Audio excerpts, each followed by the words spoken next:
So, oxygen is carried around in the body by hemoglobin, which is present in red blood cells.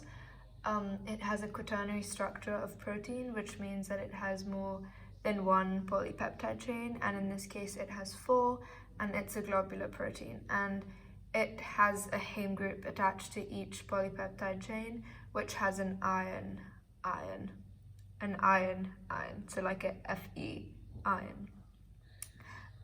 Hemoglobin has a high affinity for oxygen, which means the tendency to combine, and a higher affinity means that it's easier to combine or has a higher tendency to combine, and each molecule can carry 4 oxygens. And in the lungs, oxygen joins to hemoglobin in the red blood cells, and this forms oxyhemoglobin.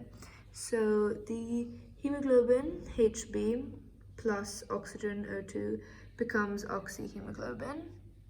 And it's a reversible reaction shown by the double arrow. So oxyhemoglobin can dissociate to form hemoglobin plus oxygen. So the saturation of oxygen in the hemoglobin depends on the partial pressure of oxygen. In other words, the concentration of it. And it's the same case for carbon dioxide. So the concentration of carbon dioxide can also be known as the partial pressure of it. And the affinity of hemoglobin for oxygen, so the tendency to bind or combine with oxygen, depends on the partial pressure of it. So oxygen loads onto hemoglobin to form oxyhemoglobin, or associates with hemoglobin, where there's a high partial pressure, and then oxyhemoglobin unloads, so that's the reversible reaction. It's oxygen, where there's a lower partial pressure. And the alveoli in the lungs, so for the gaseous exchange system, it has a high partial pressure of oxygen, so the oxygen loads onto hemoglobin to form oxyhemoglobin. And when cells are respiring, oxygen is used up, and this lowers the partial pressure of it. So the concentration is lowered because it's being used up during respiration. So oxyhemoglobin is delivered to respiring tissues, and oxygen is dissociated.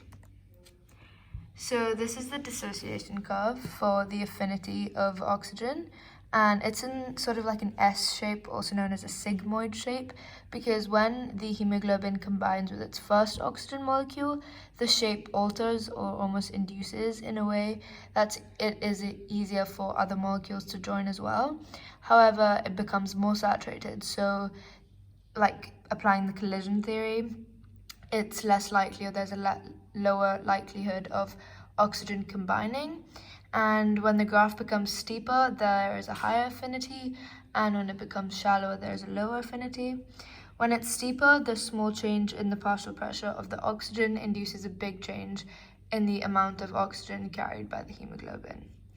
So at the bottom, where there's a partial pressure that is low, hemoglobin has a low affinity for oxygen, which means that it dissociates or unloads with it rather than it combines with it.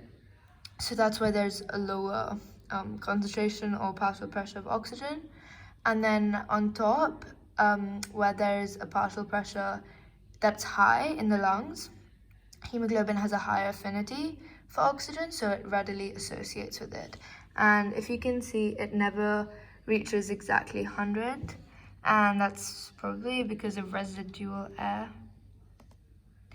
So this is a Bohr effect, and it's the carbon dioxide concentration and how that affects the dissociation of oxygen. So on this graph, you can see the different partial pressures and how the graph shifts to either the right or the left. So hemoglobin dissociates more readily, so it has a lower affinity at a higher partial pressure of carbon dioxide to get more oxygen for cells during respiration. So when cells respire, they produce more carbon dioxide, which increases the amount of partial pressure of carbon dioxide, and this increases the rate of oxygen unloading. And so the rate of oxygen dissociating to form hemoglobin and oxygen. So this is why the curve shifts to the right, and the saturation of blood within the oxygen is lower for a given carbon dioxide concentration. So it means that more oxygen can be released. Hemoglobin is different in different organisms. So these are 4 different organisms, and organisms that live with a lower concentration of oxygen in the environment, perhaps in high altitudes, they have hemoglobin with a higher affinity for oxygen, so of higher than for human hemoglobin. So the curve shifts to the left side. And organisms that are very active and have a high oxygen demand have hemoglobin with lower affinity for oxygen. So the oxygen can be transported to the working muscles and working tissues that are respiring than the human hemoglobin, so the curve shifts to the right. So the first organism, is an organism that lives in an environment that oxygen is depleted, for example, a lungworm. Organism B lives in a higher altitude, so the curve shifts to the right, and this is where they have a low partial pressure of oxygen, so low oxygen concentration in the air, for example, a llama in the Andes mountain range. And then C is a human dissociation curve. And then D is a very active animal with a very high respiratory rate and plenty of oxygen available in the atmosphere, for example, a hawk. So now we move on to fetal hemoglobin in comparison to adult hemoglobin. And fetal hemoglobin has a higher affinity for oxygen at all partial pressures. So at all concentrations of oxygen, hemoglobin has a higher affinity.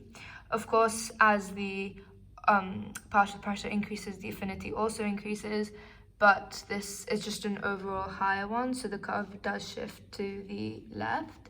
And this is because oxygen is transferred to the fetus from the maternal blood across the placenta, so therefore there's a higher need for a higher affinity. And the partial pressure in fetal tissues is very low due to the high metabolic rate associated with fetal growth rates. And although the hemoglobin has a high affinity in such a low partial pressure, it unloads oxygen very readily, which is something that the fetus needs. And at birth, they are replaced with each other.